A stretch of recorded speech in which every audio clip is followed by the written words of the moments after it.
श्री प्रेम निधि जी महाराज ने आगरा का त्याग नहीं किया, जबकि यहां चारों तरफ विपरीतता है। वे चाहते तो वृंदावन जाके सेवा कर सकते थे अपने ठाकुर जी की, लेकिन उनके मन में भाव था कि ठाकुर जी को कमल प्रिय है और कमल कीचड़ में ही उगता है, मैं यहीं रह के करूंगा। कैसे भजन करते थे? सुबह सुबह रात्रि में ही उठ जाते थे, 2-2:30 बजे उठ करके जाते थे, कलश लेकर के जमुना जी में स्नान करते, जमुना जी का जल भरते और सूर्य उदय हो उससे पहले जल लेकर के आ जाते, क्योंकि म्लेच्छ लोग जब उठ जाते थे तब शिखाधारी, सूत्रधारी, तिलकधारी, धोतीधारियों को देख नहीं पाते थे, उनको मारने लगते थे, उनको तंग करते थे, परेशान करते थे। तो इसलिए सुबह हो मुझे कोई छुए उससे पहले आकर के ठाकुर जी की सेवा में निमग्न हो जाते थे। एक दिन की बात, बहुत वर्षा हुई रात को, प्रेम निधि जी उठ गए और बाहर देखने लगे, अब जाऊं, इतनी वर्षा हो रही है, कैसे जाऊं। अब वर्षा में दलदल हो गया, तब कंक्रीट के रोड तो होते नहीं थे, कच्चे रोड होते थे, उन सब में दलदल बन जाता था। सोचने लगे क्या करूं, तो मन में सोचे कि सुबह होगी, ये सब म्लेच्छ लोग परेशान करेंगे, निकल पड़ता हूं। आप जैसे ही कलश लेकर के निकले, इधर देखो, यहां देखो, यहां देखो, यहां देखो, विपरीतताओं से बचो। ये जो विपरीतताएं इधर उधर से आती हैं, इन सब से निकल के कथा सुनो।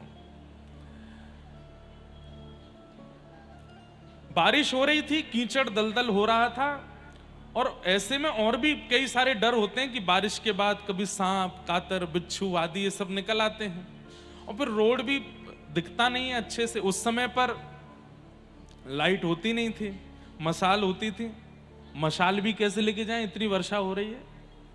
तभी आपने क्या देखा कि जिस रास्ते से आप जाते थे, सामने आगे ही एक ज्यादा बड़ा नहीं और ज्यादा छोटा भी नहीं, सामान्य स्थिति का एक बालक जैसा, और वो मशाल लेकर के खड़ा है। उसका मुख नहीं दिख रहा है, पर वो मशाल लेके खड़ा है। आप पहले तो घबराए, कौन है, लेकिन फिर भी आप सोचे मुझे तो ठाकुर जी के लिए जल लेके आना है, सेवा में देरी नहीं होनी चाहिए। आप तुरंत कलश लेकर के चले, वो मशाल वाला बालक भी आगे आगे चलने लगा। आप सोचते गए, हे ठाकुर जी रक्षा करना, पता नहीं कौन है, कोई म्लेच्छ ना हो, बस मैं तो जमुना जी पहुंच जाऊं, जल भरूं और तुरंत लौट के आऊं। जमुना जी पहुंचे, जमुना जी में जाके स्नान किया, वो मसाल वाला बालक थोड़ा दूर चला गया। स्नान करके आप जैसे ही कलश भरे, वो फिर आ गया, और वो कुछ बोलता नहीं है, बस आगे आगे राह जैसे दिखा रहा है, और दिखाता हुआ वो फिर वहां से अंतर ध्यान हो गया। आप अपने निवास पर, कुटिया पे पहुंच गए, आपने अपने पैर वैर धोए, बोले भैया आज तो ठाकुर जी ने बड़ी कृपा करी, पता नहीं कहां से कोई सज्जन आ गया, मशाल लेकर के पूरे रास्ता दिखा के लाया हूं मुझको, बड़ी कृपा, जय जय, बड़ी कृपा। आपने जैसे ही कपाट खोले मंगला आरती करने के लिए, तो क्या देखते हैं, ठाकुर जी के पांव में कीचड़ लगी है और हाथ में मशाल का तेल लगा है, जो ठाकुर जी यहां विराजमान है। मैंने दर्शन नहीं किए, कल पहली बार करूंगा। उनके वहां के महाराज जी आए थे एक दिन यहां पर, और ये देख करके प्रेम निधि जी के नेत्र सजल हो गए। जय जय, आप आए, आप मशाल लेकर के चल रहे थे, और मैं आपसे भयभीत हो रहा था। मैं ये सोच रहा था पता नहीं कौन है, लेकिन नाथ बड़ी कृपा आपकी, ठाकुर जी आए। मैं भगतन को दास, भगत मेरे मुकुट मणि। एक बात बताऊं आपको, जैसे हम ठाकुर जी का भजन करते हैं, राधा राधा जपते हैं, कृष्ण कृष्ण जपते हैं, राधे कृष्ण जपते हैं, ऐसे ही ठाकुर जी हमारा कीर्तन करते हैं। जब ठाकुर जी को लगता है कि मुझसे कोई बहुत प्रेम करने वाला परम वैष्णव भक्त हो गया है, तो ठाकुर जी उसके नाम का कीर्तन बना लेते हैं, और फिर ठाकुर जी उसके नाम का कीर्तन करते हैं। अनुब्रजाम में हम नित्यम पूये ये तन्य रेणु भी। बोले आप किसका ध्यान करते हो, आप किसका चिंतन करते हो, आप किसका भजन करते हो नाथ? तब ठाकुर जी कहते हैं, मुझे अनन्य रूप से भजने वाले भक्तों का चिंतन मैं करता हूं।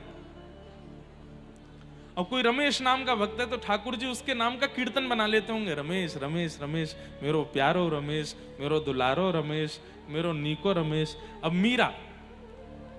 मीराबाई का क्या कीर्तन करते होंगे, मीरा गोपाल मीरा गोपाल मीरा गोपाल मीरा गोपाल। मीरा गोपाल मीरा गोपाल बोलते रहोगे तो धीरे धीरे मेरा गोपाल बोलने लगेगा। ऐसे ठाकुर जी मीराबाई का कीर्तन करते हैं। पंढरपुर महाराष्ट्र में तो प्रसिद्धि है, ज्ञानोबा तुकाराम, ज्ञानोबा तुकाराम, ज्ञानोबा तुकाराम। ये ठाकुर जी कीर्तन करते हैं और ऐसा कीर्तन करते हुए वहां के पुजारी जी को दिखे रुक्मणी जी मृदंग बजा रही हैं और ठाकुर जी करताल लेकर के भक्त का नाम गा करके कीर्तन कर रहे हैं। मेरा आपका नहीं करते होंगे क्योंकि हम अभी उस श्रेणी में आए ही नहीं, पर हां हमारे ब्रज के कई ऐसे महापुरुष हैं और जिसका भी चिंतन आ रहा हो चित्त में ब्रज का नाम लेके उसका कीर्तन करते होंगे ठाकुर जी, उनका कीर्तन करते होंगे। ठाकुर जी भक्तों का कीर्तन करते हैं।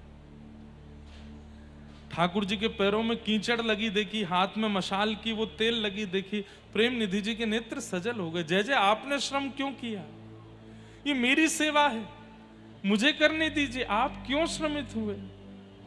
चरणों में गिर के खूब रोए, चरण धोए ठाकुर जी के, हाथ पोंछे, स्नान आदि कराए, सेवा करिए। तब से प्रेम निधि जी इतने गंभीर हो गए, गंभीर मतलब अब भावुक रहने लगे। अब बस वो जैसे ही अपने ठाकुर जी को देखते हैं आंखों से आंसू गिरने लगते हैं, उनको वही बात याद आने लगती है। बंधुओं, ये तो कृपा करके प्रार्थना करो ठाकुर जी से कि नाथ भले ही प्रत्यक्ष मत दिखना, पर जीवन जिस सहारे हम जी लें ऐसा एक अनुभव करा देना, जिस अनुभव को याद करके ही हम रोते रहें, एक अनुभव करा देना। प्रेम निधि जी को एक ऐसा अनुभव प्राप्त हो गया, उस अनुभव में ही वे रोते रहते हैं, रमे रहते हैं। कीर्तन करने लगे, कथा करने लगे, सत्संग करने लगे। आगरा के जो गिने चुने कुछ वैष्णव लोग थे वे सब वहां जाने लगे और जाकर के प्रेम निधि जी का सत्संग सुनने लगे, ठाकुर जी का दर्शन करते और उनकी कथा वार्ता सुनते। 2 से 4, 4 से 5, 5 से 15, 15 से 20, 50, 100, 200।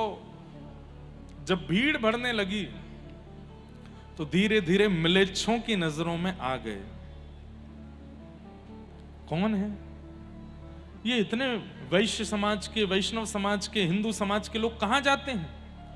बोले प्रेम निधि नाम का व्यक्ति है, उसका प्रवचन सुनने जाते हैं। जाकर के बादशाह से शिकायत कर दी। बोले कि ये अब शिकायत में तो कुछ भी कह देते हैं ना। अच्छा, शिकायत और दोष उन्हीं को दिखते हैं जो कभी पास गए ही नहीं। दोष 2 लोगों को दिखाई देते हैं, ध्यान से सुनिएगा। दोष 2 लोगों को दिखाई देते हैं, एक तो अति सामीप्य वाले को और एक अति दूर वाले को। 2 ही लोगों को दोष दिखते हैं। अति सामीप्य वाले को दोष कैसे दिखता है? अब वो संग ही रहता है, संग ही खाता है, संग ही बैठता है, संग ही घूमता है, तो धीरे धीरे उसको दोष दिखने लगता है। अच्छा ऐसे ही है, हाँ ये तो ऐसे ही खा जाते हैं, ऐसे ही बैठ जाते हैं, ऐसे ही बैठ लेते हैं।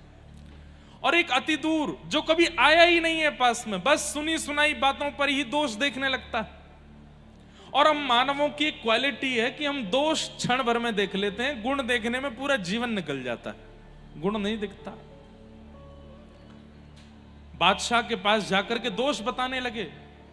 अरे वहां तो ऐसा होता है, उस सत्संग में तो हम लोगों की विपरीत बातें बताई जाती हैं, हम लोगों से दुश्मनी कैसे हो ये सब सिखाया जाता है, आदि आदि बना बढ़ा चढ़ा करके बना करके बातें बोल दी। बादशाह ने आज्ञा दे दी, पकड़ करके लाओ। प्रेम निधि जी अपने ठाकुर जी की जल झारी भर करके, और जल झारी जी पधराने वाले थे, इतने में ही सैनिक आ गए और सैनिकों ने आकर के हाथ पकड़ा। तो प्रेम निधि जी बोले मैं चल रहा हूं, भाई झारी जी पधराने तो ठाकुर जी की। झारी जी भी नहीं रखने दी, ऐसे ही लेकर के गए। बहुत रोए, बोले कि अरे मेरे जय जय को प्यास लगेगी, कहां पिएंगे, नेक मुझ जल तो पधरान दो, तुम जहां कहोगे मैं चलवे को तैयार हूं, नेक जल तो रखन दो। लेकिन उन्होंने जल भी नहीं रखने दिया। बादशाह के सामने गए, बादशाह ने कहा इनका जो करना है बाद में देखेंगे, अभी इनको तय खाने में डालो। तय खाने में डाल दिया। उसी रात्रि को ही रो रहे थे, बोले मेरे जय जय को प्यास लगी होगी, जल झारी नहीं पधरा पायो। वैष्णव जो होता है ना, जैसे एक माँ को अपने बालक की चिंता रहती है, प्रियतम को अपनी प्रियतमा की चिंता रहती है, ऐसी वैष्णव को पूरे दिन अपने ठाकुर जी की चिंता लगी रहती है। वो कथा में भी आते हैं ना, तो ये सोचते हैं कथा अभी 7:30-8 बजे तक कथा में रहेंगे, फिर जय जय के काजे जाके प्रसादी बनानी है, 8:30-9 बजे तक शयन कराना है। आज शयन, अब गर्मी बहुत हो गई है, कूलर नहीं एसी होना चाहिए, जय जय की सेवा में कछु ऐसा पहुंचना चाहिए, चंदन घिस करके छाती पे लगाऊंगो, ऐसे वस्त्र पहनाऊं, ये सब चिंता बनी रहती है।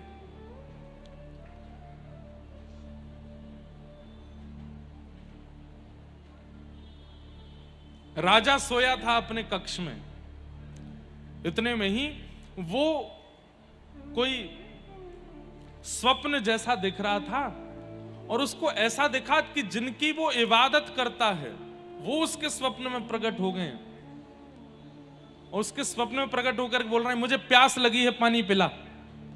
तो राजा ने कहा पास में जग रखा है, उसमें पानी भरा है, पी लीजिए।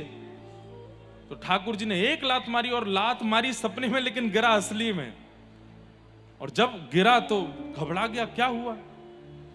बोले अरे दुष्ट, जब तुझे प्यास लगती है तो तू भी अपने सेवकों को कहता है, वे ला करके तुझे पानी पिलाते हैं। एक सामान्य से प्रांत का राजा होकर के भी तू अपने सेवकों के हाथ से पानी पीता है। मैं तीनों लोगों का स्वामी, अपने हाथ से पानी कैसे पीऊं? सेवक आकर के पिलाएगा तब पीऊंगा मैं। और ये कलिकाल है, यहां मैं स्वयं कुछ नहीं करता, अपने सेवकों के अधीन रहता हूं। वो खिलाएंगे तो खाऊंगा, वो पिलाएंगे तो पीऊंगा, वो पहनाएंगे तो पहनूंगा, वो सुलाएंगे तो सोऊंगा, वो जगा देंगे तो जगा रहूंगा महीनों तक। ये कलयुग में मैं पूर्ण अधीनता प्रकट करता हूं अपने वैष्णवों के प्रति। जिसको तूने बंद किया है वो मेरा सेवक है, अभी छोड़ उसको। राजा दौड़ा दौड़ा गया घबराते हुए, जा करके ताला खोला, प्रेमनिधि जी के चरणों में गिर गया, बोले मुझे क्षमा कर दो, अपराध हो गया, आप जाइए, आपके ठाकुर जी प्यासे हैं, उनको जल पिलाओ,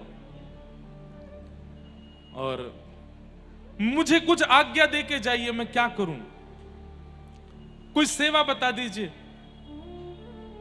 प्रेमनिधि जी ने कहा आगरा क्षेत्र में जितने भी वैष्णव रहते हैं उनको भक्ति करने में कभी दिक्कत ना हो, बस इसका ध्यान रखना।